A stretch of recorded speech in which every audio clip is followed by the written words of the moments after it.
చిన్నారి తల్లి వీరమ్మ తల్లిగా శివుని యొక్క వరప్రసాదముగా ఎన్నో సంవత్సరాలుగా బిడ్డలు లేని దంపతులకు అమ్మవారు ఆ యొక్క తల్లిదండ్రులు పరమేశ్వరుని మొక్కగా శివుని యొక్క వరప్రసాదముగా జన్మించినటువంటి బిడ్డకు వీరమ్మ తల్లి అని పేరు పెట్టమన్నారట. శివుని యొక్క వరప్రసాదం కాబట్టి శివ వీరమ్మ అని నామకరణం చేశారట ఈ యొక్క వీరమ్మ తల్లికి.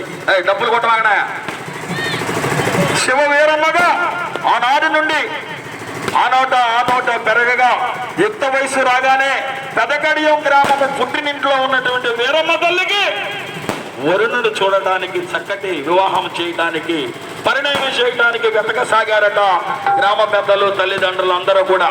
వెతకగా కృష్ణా జిల్లా ఉయ్యూరు గ్రామంలో ఉన్నటువంటి పారిపూడి కనక చింతయ్య స్వామి వారు అమ్మవారికి సరైనటువంటి వరుడు అని యోచించి ఈ ఉయ్యూరు గ్రామాన్ని మెట్టినిళ్ళుగా ఎంచుకుని గ్రామంలో ఉన్నటువంటి పారుగూడి కనక చింతయ్య స్వామి వారికి ఇచ్చి పరిణయం చేశారట ఆ యొక్క వీరమ్మ తల్లిని.